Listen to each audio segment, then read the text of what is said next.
PC gaming has undergone as many changes as it seemingly has games. What began as a basic experiment by some curious researchers has birthed a billion-dollar industry, millions of fans, and dedicated competitions. This is the history of PC gaming. PC gaming didn't always look like this. It started as this. Originally there was Space War. It's called Space War! And Space War was a PDP-1 game. In 1961, Space War was invented and is recognized as one of the earliest PC games, a passion project created by a team of researchers in the basement of an MIT lab. The team put 200 hours into the first edition of the game, and it pitted two players against each other in an effort to destroy the other's ship. It's pretty amazing to think that even in those older days, the very early days of computers, what did people want to do? They didn't want to just, calculate stupid crap. They wanted to actually play games on this stuff. But what exactly happened between then and now that caused such growth and transformation? By the late 70s and early 80s, the personal computer had become more than just an item only university and researchers could afford. The idea of creating and designing your own video game became a reality. I knew even at a young age I wanted to make games, and my parents were like, you probably need a PC to do that. So I had my Apple II and I started learning BASIC and playing around with the Adventure Construction set and making my own little games. That was amazing. That game was, to me, at that time, it was unbelievable. It was unfathomable technology. Going through there and trying to figure out the syntax. Pick up object. No, that doesn't work. Pick up tool. That doesn't work. Simultaneously, Sinclair launched the ZX80, a low-cost computer that brought PC gaming into people's homes for less than $200. A year later, the Commodore 64 is born. It is recognized as the highest-selling computer model of all time. Later came the Amiga, a computer that exceeded the 64's 8-bit graphics and had several co-processors. Meanwhile, a game company is on the rise, one that would set the tone for over a decade. For me personally, the name Sierra is powerful. So many great games of my early teenage years were Sierra games. I remember watching people play King's Quest in not daycare, but early elementary school on the computers that they had there, right? Like Oregon Trail, and then SimCity, and then King's Quest. And King's Quest was one of the first kind of adventure games that you saw. IBM completely funded the development and marketing of King's Quest to promote the PC Junior. PC Junior from IBM, the computer that's growing by leaps and bounds. The PC Junior flopped, but that didn't stop Sierra's push to PC dominance. The era also saw a rise in the space shooter. Wing Commander, oh my gosh, one of the first space games I ever played, where, fly through space, shoot enemies, action-oriented. Wow, that was college. So I used to have one of those massive NEC 5D monitors. I just Gravis PC gamepad, put on that music. It took me 6 years before I actually had my own computer at that point. Right with my first computer, and I got home and I felt completely victorious that I had accomplished it. The adventure genre was on the rise, led in part by LucasArts. The first PC video game I remember playing is X-Wing and then TIE Fighter. That was phenomenal. That was completely different than every other game that I'd played. LucasArts would push into the 90s with Monkey Island, Indiana Jones, and the Sam & Max series. Throughout the 90s, gaming had largely shifted from an arcade experience to one you share in your own home. The Ultima franchise, responsible for creating the first role-playing games in the 80s, evolved into one of the most unique online experiences of its time. One of the best things about Ultima Online was it was the first true simulation in an online world, and I think even to this day a lot of games haven't really rivaled it yet. You had the MMO with Ultima. It was still something that people wouldn't naturally gravitate towards unless they knew the Ultima series. But when EverQuest came out, it was more accessible because it was using 3D graphics, these were fully illustrated avatars, and it was using hardware acceleration. Now we can do anything. We can actually do anything. We knew we wanted to make an online game with EverQuest, and we wanted to make it very open and have classes and do, kind of a very traditional RPG that people would sort of instantly understand. It really brought the whole MMO space to a much broader audience. Role-playing is supposed to be about playing a character. You're supposed to get into the world and play somebody that's not you. These games are becoming more able to do that instead of just being, number crunching, loot gathering games. The mid-90s saw PC gaming come in with a bang as the 3D shooter was born. Doom just kind of like made multiplayer like the thing. That was like, oh my God, this is it. I was only about 10 when that game came out. As a 10-year-old, that game was pretty terrifying. That was completely different than every other game that I'd played. You actually felt like a dude saving the world from an alien invasion. And, we just, playing constantly. And then Tim Sweeney came in from Epic, like checking out on us, and he always saw how our machines rebooting. It's like, why are your machines rebooting? Yeah, never mind. So, we're constantly playing that stuff, yeah. To me, nothing has quite matched that experience. Unreal, that was the best thing to ever happen to PC gaming, Unreal versus Quake. There was the whole back and forth of kind of between Epic and id going on, where they would just one-up each other each generation, and that keeps pushing the envelope further, and that's exciting. That's why we like working on PC games, because we're all pushing each other.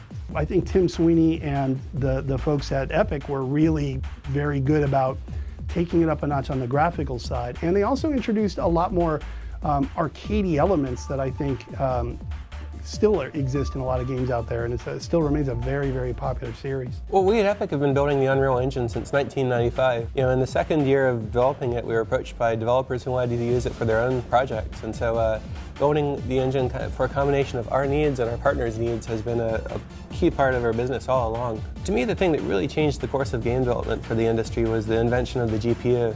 On August 31st, 1999, NVIDIA invents the world's first GPU. PC gaming graphics are never again going to be the same.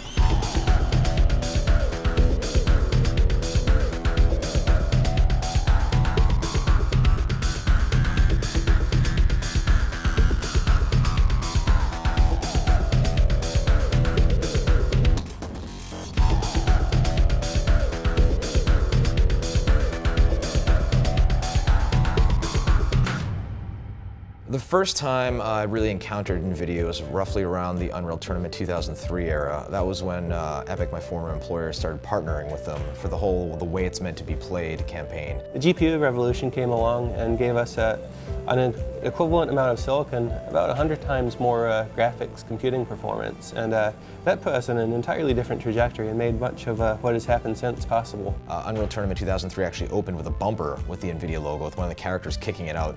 And in hindsight, they were actually defacing the NVIDIA logo, but that's not important right now. Well, I remember my first real 3D gaming experience where I actually bought a video card and I was running in 3D, like really in 3D using OpenGL, was Quake 2.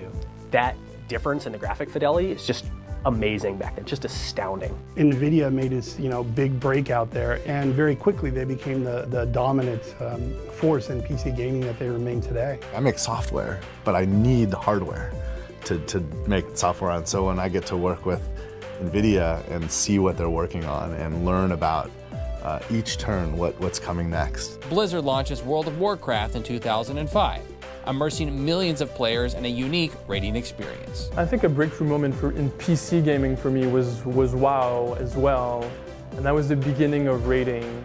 I played the original Warcraft and Warcraft 2. When you look back now, you can see the roots of the success of Blizzard even in those early days, because the games were that polished. I think the first time we took down Ragnaros, we'd been trying him for something like 3 weeks, and then on that final day, first try, first time we get there, it goes super smoothly all the way to the end. That was an incredible feeling. Even the way they approached characters, right? All of the narrative that's happening in that game is happening in your head. It's all about what you're doing and how you almost, one of the characters almost died or almost survived and ended up saving the rest of your crew. By 2008, it has over 10 million subscribers. Perhaps most importantly, it would inspire spin-offs of team-based, role-playing competitive games. Well, I think the MOBA genre in general is a really good example of something that you wouldn't think would resonate with tens of millions of people. When you are able to create a game like that and create a new genre, a MOBA, that's special. That's saying something when there's all these games already and you're able to create another genre of gaming that sparks all these other interests. And so I appreciate Dota for that. The thing about Smite as a MOBA is it's an incredibly deep RTS type of experience, but you're behind the character in third person, so there's actually a little bit of action involved with a lot of the kind of deep strategy that speaks to me for that genre. PC gaming is no longer just an activity between one person and a keyboard. It's a sport. It's a league.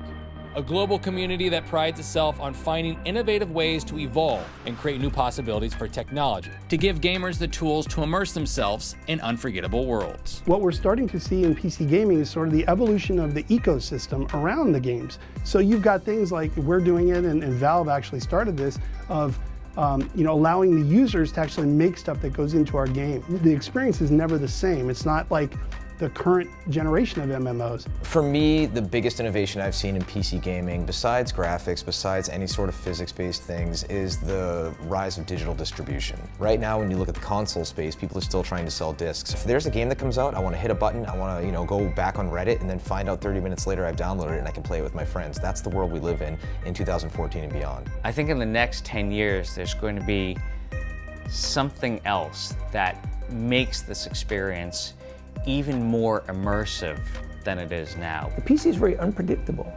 If somebody asked me a couple of years ago that VR was going to be happening in a big way, I would probably have said, you really think so? You think in 2 years that's going to be happening? But it is. And I believe that's really one of the big vectors that we're going to see PC gaming go into now. I'm really excited about all of the virtual reality and augmented reality stuff because that's a better experience for everything. Not just games, it's better for movies, it's better for newscasts, you get a sense of place, you're there, it's all around you. That kind of stuff is enormously intriguing and very, very powerful. Well, for me, it's got to be the Oculus Rift. The idea that instead of sitting in front of a screen, looking at a 3D world on the other side of a screen, you can actually be inside, looking completely around, being completely immersed. Total immersion, that's going to change the world of gaming completely over the next decade. The simulation and immersion that people are looking for, I think a lot of it is because they've played so many of the other games, and this is just the next step of PC gaming. I think it's incredibly exciting to be able to just put on a headset and you're in a different world. And the experience is, it's like nothing else you've experienced before. What keeps me going in the PC industry is the community. When you do something that they love, they will carry you through the streets. You do something bad, say something wrong, they'll tar and feather you faster than anything. Well, PC gaming is the most pure, visceral, and high-end form of gaming in the world. I think it will continue to be that forever. For me, I want to get back to that point where we're making a game that's not just a game, it's not just a service, it's almost a religion for the people that play it, for the people that live it, and for even couples that meet online playing the game and eventually get married. That's where the magic is at. And now here we are in the year 2014. New PC games are running all over the world, and the most powerful PCs to date.